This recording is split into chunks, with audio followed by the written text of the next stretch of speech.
Hi friend, Sudhir Thakur blog में आपका बहुत बहुत स्वागत है। आज की इस वीडियो में मैं आपको दर्शन कराने जा रहा हूँ चुलकाना धाम खाटू श्याम। हरियाणा राज्य के पानीपत जिला में समालखा कस्बे से लगभग 5 किलोमीटर की दूरी पर स्थित चुलकाना गांव है, जो आज चुलकाना धाम के नाम से भी प्रसिद्ध है। देख सकते हैं ये चुलकाना धाम की पार्किंग, और बड़े आसानी से आप यहाँ पे आकर बाबा खाटू श्याम के दर्शन कर सकते हैं और अपनी सभी मनोकामनाओं को पूर्ण कर सकते हैं। आज हम यहाँ पर एकादशी के दिन दर्शन करने आए हैं। ऐसा माना जाता है कि बाबा खाटू श्याम का एकादशी के दिन दर्शन करने से, उनकी पूजा अर्चना करने से आपकी सभी मनोकामनाएं पूर्ण होती हैं। चुलकाना धाम में हर एकादशी और द्वादशी पर मेला लगता है और बहुत दूर दूर से भक्त आकर के यहाँ पर दर्शन करके अपनी सभी मनोकामनाओं को पूर्ण करते हैं।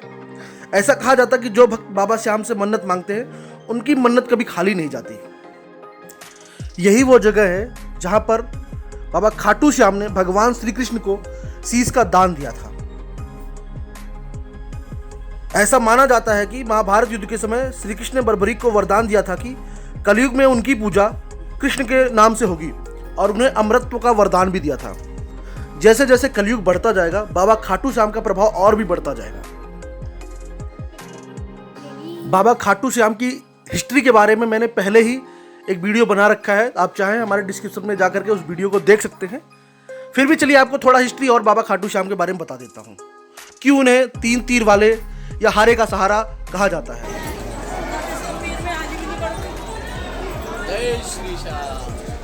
ये देखो हमारे दोनों बड़े भाई साहब लाइन में लगे हुए खाटू श्याम, जिनको हम पौराणिक काल में बर्बरीक के नाम से भी जानते थे।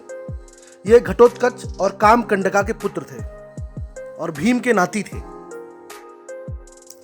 इन्होंने शिव और बहुत सारी देवियों की उपासना की, जिसकी वजह से इनको 3 तीर की प्राप्ति हुई, जो अपनों लक्ष्य को भेद कर वापस आ जाते थे।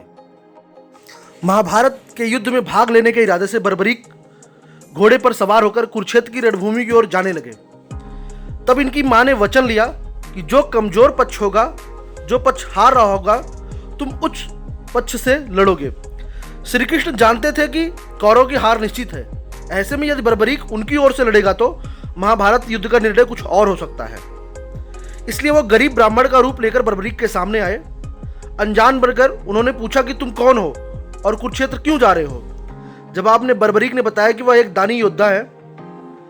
श्री कृष्ण ने कहा तुम अपने 3 तीरों से युद्ध में क्या कर सकते हो। बर्बरीक ने कहा यह दिव्य बाण है जो एक बार अगर मैं चला दूं तो अपने लक्ष्य को भेद कर ही वापस आता है। यह वही पीपल का पेड़ है जिसके सभी पत्तों को बर्बरीक ने अपने एक बाण से छेद दिया था, जिससे भगवान श्री कृष्ण बहुत प्रभावित हुए थे और यहीं पर बर्बरीक से उनके शीश का दान मांगा था। इसीलिए इन्हें शीश का दानी भी कहा जाता है। फिर भगवान कृष्ण ने बर्बरीक से खुश होकर उन्हें वरदान दिया कि कलयुग में तुम मेरे नाम से पूजे जाओगे, और जो व्यक्ति भी निराश होकर तुम्हारे पास आएगा उसकी मनोकामना जरूर पूरी होगी। इसलिए इन्हें हारे का सहारा भी कहा जाता है। खाटू बाबा का भव्य दर्शन कीजिए और अपनी सभी मनोकामनाएं पूर्ण कीजिए। और मेरे